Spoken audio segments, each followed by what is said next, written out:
Olá, minha gente, tudo bem? Vim conversar hoje com vocês sobre arte naif. Essa arte muito espontânea, autodidata, uma arte descomprometida com alguns fundamentos, digamos assim, apesar de que nenhuma arte ela está desvinculada de uma filosofia do belo ou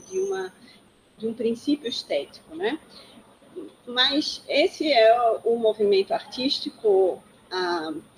arte que se espera menos vinculada a um formalismo, a uma corrente, a uma escola, a uma técnica. O mais intrínseco à arte naif é a questão da espontaneidade, a questão da visualidade infantil, às vezes, ingênua, no caso que não sabe exatamente também aonde está se vinculando ou a que corrente esteja amarrada, esteticamente abraçada como fundamento. Então, a arte naif, ela traz essa capacidade de transcendência para um belo descomprometido com as formalidades, os formalismos, os fundamentos, os fundamentalismos, todas aquelas ideias que a arte sempre carregou por estar pautada por um valor sublime, uma herança de vinculação com o divino, com a fala por trás das chamadas belas letras, ou da filosofia do belo, como no período platônico, tudo aquilo que era improvável se provar se não fosse por alguma coisa que a coletividade enxergasse essa transcendência e essa capacidade de tocar o divino, de materializar, através do gesto humano, aquilo que existe de mais sublime ou de mais grotesco, né? Para usar imagens de Victor Hugo, entre o início, onde começa uma humanidade e onde termina, e vice-versa. Vocês estão vendo aqui uma composição bem livre, bem aleatória, do Yin e Yang, né? Porque essa imagem quer remeter exatamente a essa força de equilíbrio para uma expressão naif. O naif, ele também pode ser confundido com alguma coisa despolitizada, despropositada de um pensamento filosófico sobre o mundo, ou uma proposta filosófica sobre o mundo. É muito comum a gente confundir esse gesto naif, ingênuo, com a desvinculação do real no mundo, né? E aí a gente sabe que o problema da utopia, do sonho, do sublime, do suspiro, é alguém vir colocar o dedo, ou no caso dos Campos Elíseos, alguém vir com um tanque e canhões e destruir tudo, né? Passar por cima desse sonho que não está enraizado, que não está vinculado a uma espiral de raiz, de árvore, de natureza, de estrutura, como no caso, por exemplo, de um construtivismo, onde é dada à obra de arte todo o pensamento por trás de uma mecanização, de uma industrialização, de tempos modernos que estão pautados na estrutura do pensamento, na estruturação de uma obra de arte em si mesma, por um cálculo matemático, por uma vinculação ao racionalismo,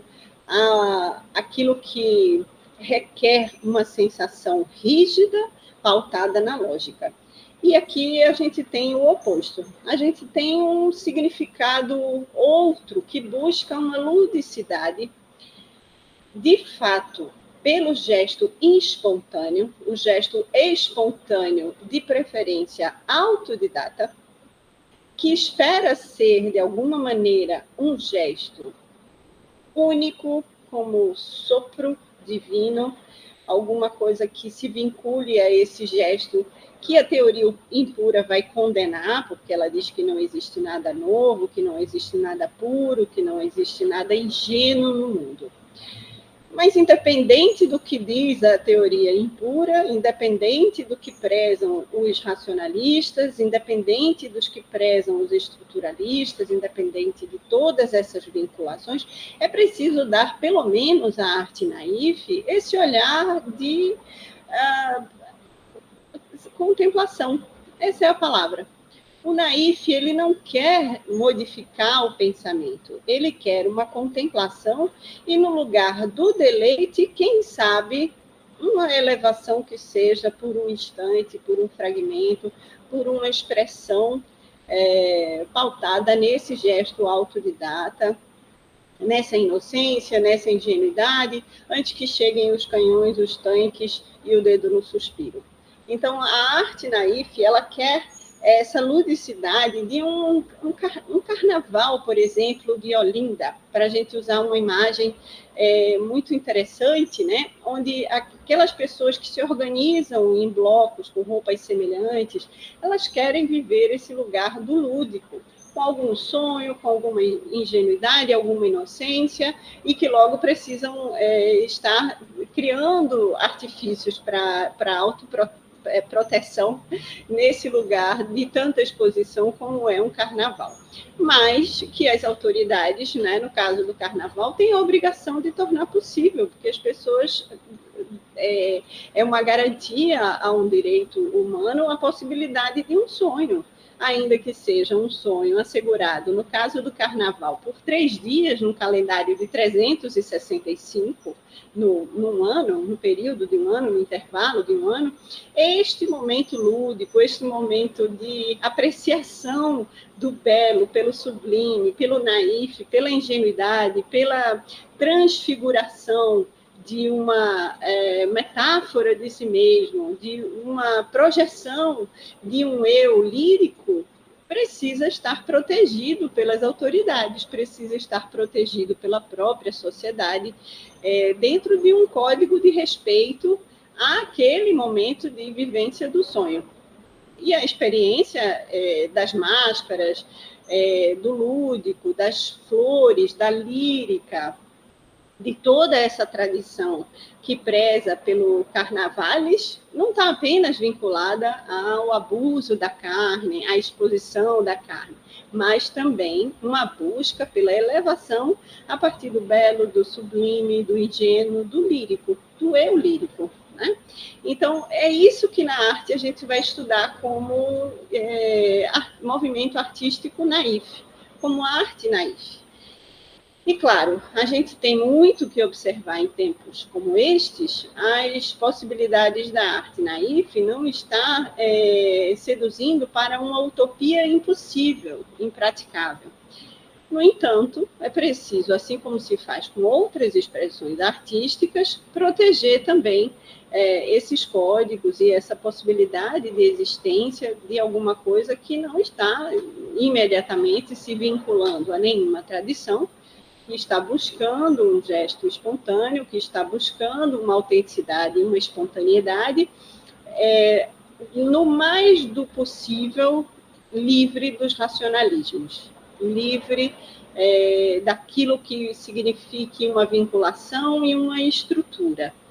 Não significa que, por ser o gesto artístico em si mesmo, o naif não vá posteriormente se vincular. É possível que ele já esteja vinculado pelas camadas do subconsciente e não está exatamente demonstrando isso, apenas a sua arte pode revelar, né, essa vinculação, e aí cabe à crítica fazer os seus esforços, os seus estudos, os seus exames, né, empregar a sua lupa e as suas lunetas, né, de observação científica para buscar no naif essas vinculações, mas não o artista naif. Esse artista naif, ele busca o colorido, ele busca o lúdico, ele busca